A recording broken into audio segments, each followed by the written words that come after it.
Hai geng, ketemu lagi di PJJ saya untuk sesi asinkron, masih di materi yang sama yaitu fluida.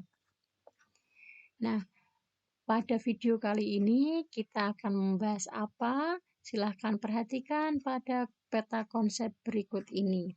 Ya, jika minggu lalu kita sudah belajar mengenai fluida statis, di mana kita sudah mengenal massa jenis, tekanan hidrostatis, hukum Pascal dan Archimedes, kapilaritas, tegangan permukaan, dan viskositas. Kali ini kita akan fokus pada fluida dinamis. Jika kalian perhatikan, di fluida dinamis ada 2 poin penting, yaitu kontinuitas dan asas Bernoulli. Untuk itu, video akan saya bagi menjadi 2. Bagian pertama ini kita akan membahas kontinuitas. Di video bagian kedua nanti saya akan membahas asas Bernoulli. Lanjut ke tujuan pembelajaran. Ya, ini adalah tujuan pembelajaran untuk fluida dinamik. Ada 4 poin. Yang pertama, kalian akan menerapkan hukum fluida dinamik dalam kehidupan sehari-hari. Kemudian menerapkan prinsip fluida dinamik dalam teknologi, merencanakan dan melakukan percobaan yang memanfaatkan sifat-sifat fluida dinamis. Berikut presentasi hasil dan makna fisisnya. Kemudian, yang terakhir, membuat dan menguji proyek sederhana yang menerapkan prinsip dinamika fluida dan makna fisisnya.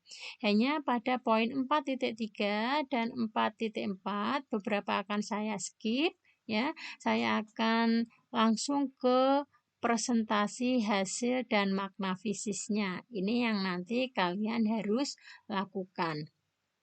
Nah, untuk absen di pelajaran kali ini, caranya ya kalian silahkan komen di kolom komentar dengan cara tuliskan nama,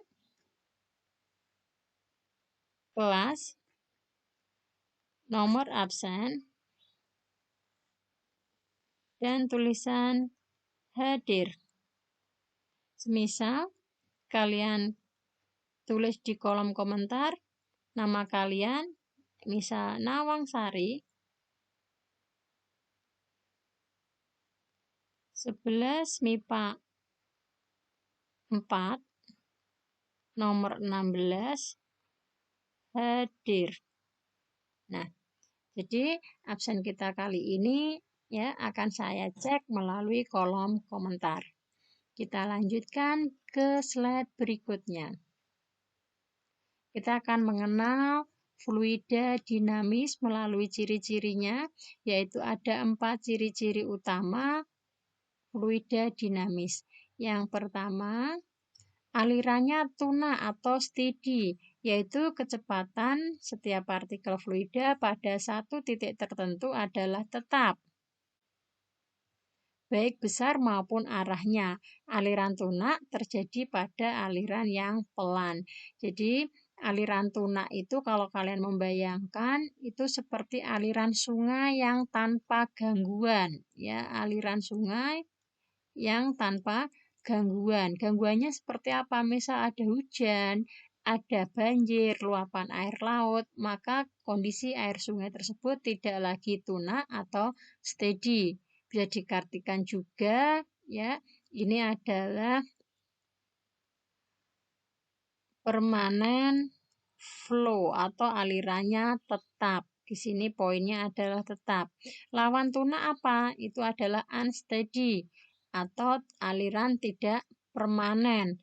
Ya, seperti apa? Seperti aliran sungai yang mendapat gangguan, misalnya aliran sungai yang dikenai air hujan, aliran sungai yang mendapatkan limpahan air bah dari laut, atau sedang ada banjir, maka aliran sungai tersebut tidak steady lagi. Kemudian di sini yang kedua, ciri kedua, alirannya tak rasional. Artinya, pada setiap titik partikel fluida tidak memiliki momentum sudut terhadap titik tersebut. Alirannya memiliki garis lurus. Ya, ini, dia memiliki garis lurus atau streamline. Ciri yang ketiga, tidak kompresibel atau tidak termampatkan. Artinya fluida tidak mengalami perubahan volume atau di sini bisa jadi mengarah ke massa jenis karena pengaruh tekanan. Misalnya apa? Misalnya kalian punya air atau minyak. Meskipun air atau minyak ini dimampatkan ya volume ya dan massa jenisnya tidak akan berubah. Jadi dia dikatakan tidak kompresibel atau tidak termampatkan. Beda lagi jika fluidanya bukan air atau minyak, misalnya gas. Saat gas dimampatkan ya dia akan mengalami perubahan tekanan. Sehingga tidak berlaku lagi fluida dinamis, tapi dia nanti akan berlaku hukum termodinamika. Ya. Kemudian ciri yang keempat yaitu tak kental. Ya, pengaruh viskositas yang kita sudah bahas kemarin, karena dia tidak kental maka tidak mengalami gesekan baik dengan sesamanya ya, sesama fluida maupun dengan lapisan fluida di sekitarnya atau dengan wadahnya. Inilah ciri-ciri fluida dinamis. Dan gambar-gambar di samping kiri ini ya, ini menjelaskan ya laminar, bentuknya anak panah yang lurus. Turbulen, anak panah yang melengkung-lengkung dengan arah yang acak. Yang ini yang gambar A yang saya tunjuk, ini adalah gambar aliran yang seragam. B, gambar aliran yang tidak seragam. Kemudian di sini yang gambar paling bawah ada 3 buah keran. Keran A ini alirannya lurus, bisa kalian lihat. Ya. Yang B alirannya sudah mulai berbelok-belok. Yang C ini melengkung-lengkung dengan arah yang sangat acak. Apa toh ini semua? Ini akan kita bahas pada aliran fluida dinamis.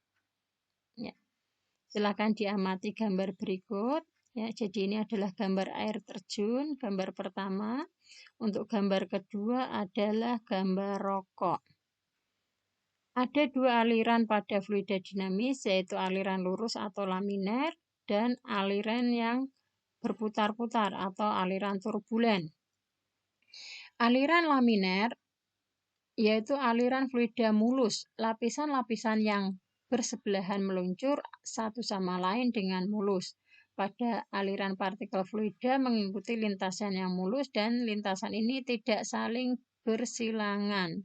Aliran laminer dijumpai pada air yang dialirkan melalui pipa atau selang. Kalau kalian amati gambar yang tadi, perhatikan gambar yang A ini tadi, air yang lewat keran ini ditandakan dengan anak panah yang lurus dan antara satu anak panah dengan yang lainnya tidak saling bersinggungan. Ini adalah ciri dari aliran laminer.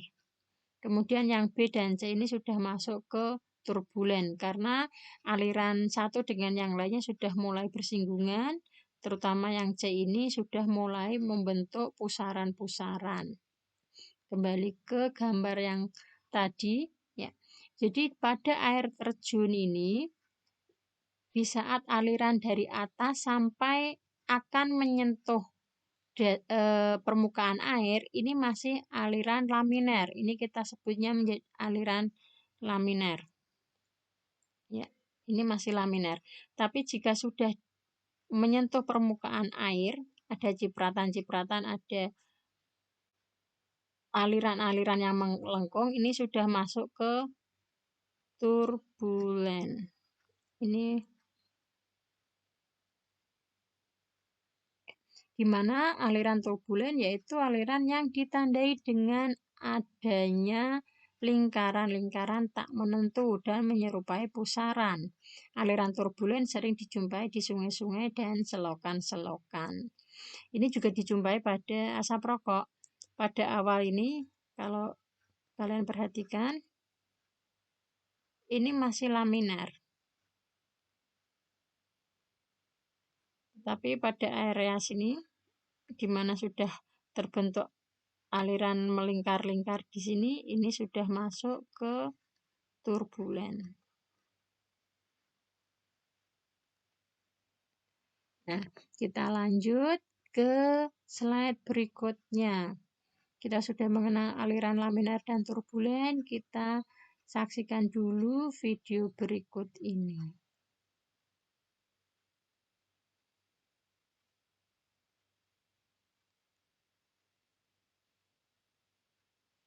Ya, bisa kalian lihat di situ ada tong yang diisi air melalui sebuah pipa. Kalau kalian melihat airnya di sini mengalir sangat deras sekali. Ya. Misal kita anggap tong tersebut memiliki volume 500 liter. Ya, kita butuh berapa menit ya agar tong ini bisa terisi penuh oleh air yang mengalir pada pipa dengan aliran yang sangat deras. Seandainya aliran air pada pipa ini saya buat lemah atau menjadi lebih kecil, kira-kira waktu yang dibutuhkan pastinya lebih lama dibandingkan saat alirannya deras seperti ini untuk mengisi tong yang sama dengan volume 500 liter. Terus fenomena apa yang terjadi ya? Konsep fisika apa yang mendasari ini? Ini adalah ya konsep mengenai debit aliran yang akan kita bahas selanjutnya. Ya. Jadi ini debit, apa itu debit? Yaitu jumlah volume fluida yang mengalir per satuan waktu. Kembali ke gambar ya. Jadi debit itu apa? Banyaknya volume yang bisa ditampung oleh tong ini setiap satuan waktu. Sehingga debit yang disimbolkan oleh huruf Q nih ya, dirumuskan Q sama dengan delta V per delta T. Kalian amati dari rumus ini, ya, di sini ada V, di sini juga ada V yang tercetak lebih kecil. Kemudian apakah mereka berbeda atau sama? Mereka adalah berbeda. V yang tercetak besar, biasanya akan saya tulis seperti ini. Ini adalah volume. Sementara V yang tercetak kecil, biasanya akan saya tulis dengan adanya pelengkungan di ujung atas. Ini adalah velocity. Atau kecepatan. Ya. Jadi hati-hati, Q sama dengan V per T atau Q sama dengan AV. Ya, sama-sama V tapi mereka serupa dan mereka bukanlah hal yang sama. V besar di sini adalah volume, V kecil adalah kecepatan. Ini adalah rumus dari debit aliran. Kemudian persamaan kedua yaitu adalah persamaan kontinuitas. Ini masih ada hubungannya dengan debit aliran. Setelah kita tahu debit, kita hubungkan ke persamaan kontinuitas. Apa toh itu persamaan kontinuitas? Nih, jadi ceritanya, misal kalian sedang menyiram tanaman atau menyiram halaman. Pada saat kalian ingin menyiram pada titik yang dekat dengan kalian, misalnya ini titik saya tandai, maka kalian tinggal menyiramkan saja air ke titik tersebut melalui keran kalian.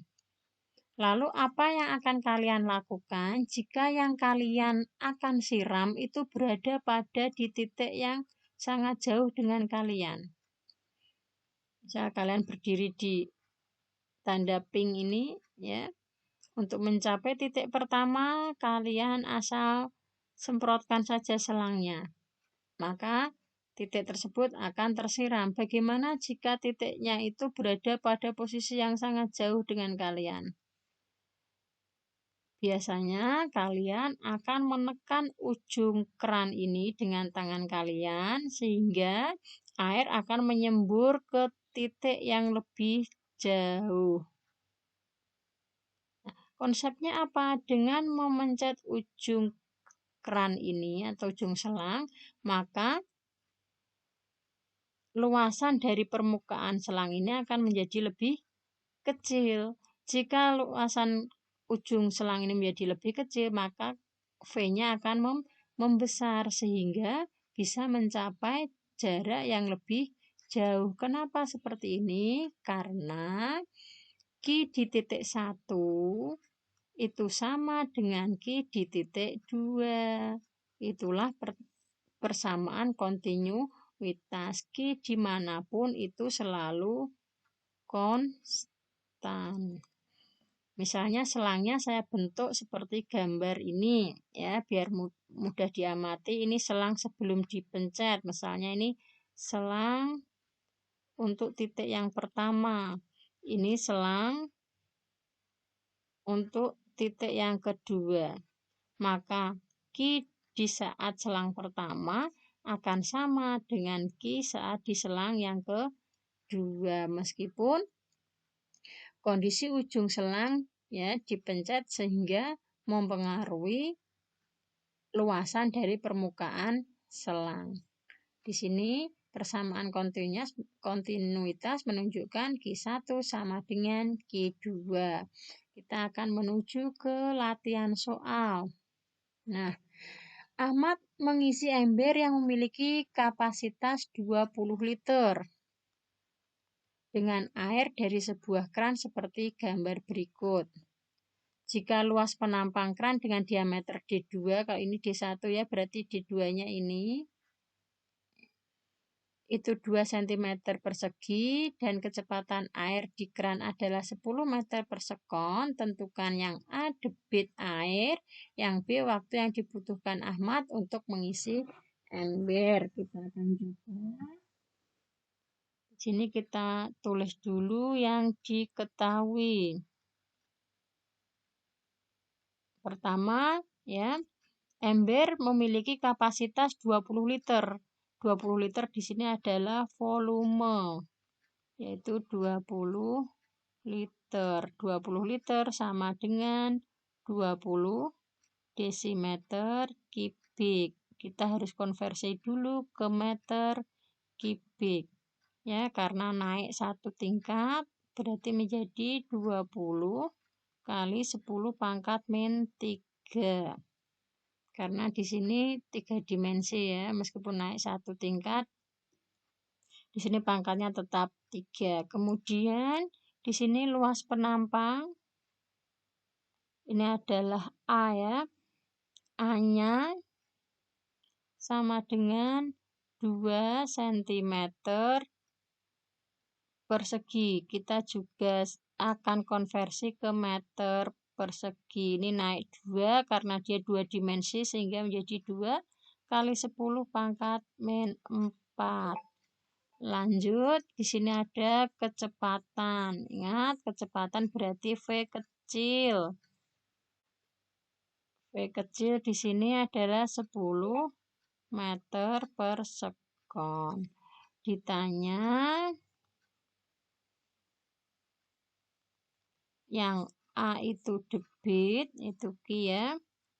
Yang B itu waktu atau T. Jawab. Q rumusnya adalah A kali V. Kita masukkan A-nya. A-nya itu 2 kali 10 pangkat min 4. V-nya 10. Maka Q sama dengan 2 kali 10 pangkat min 3. Satuan untuk debit adalah meter kubik per sekon. Ini jawaban untuk yang A. Kemudian jawaban untuk yang B. Q tadi dirumuskan selain A kali V adalah V besar per T. Sehingga T sama dengan V volume per Q. V volumenya adalah 20 kali 10 pangkat min 3. Q-nya 2 kali 10 pangkat min 3. Satuannya sekon. Atas hilang, bawah hilang, maka T ketemu 10 sekon. Jadi untuk mengisi embernya si Ahmad agar penuh 20 liter, Ahmad membutuhkan waktu 10 sekon. Ya, pembahasan untuk soal latihan sudah selesai. Demikian ya sedikit penjelasan mengenai debit dan persamaan kontinuitas. Pada bab kedua nanti saya akan membahas mengenai asas Bernoulli, di mana salah satu teknologi yang menggunakan asas Bernoulli adalah gambar ini ya. Ini adalah gambar semprotan parfum atau parfum yang ditaruh di botol dengan tipe semprot. Nah, tugas kalian ya pada submateri fluida dinamis ini, kalian silahkan membuat video presentasi mengenai cara kerja semprotan parfum.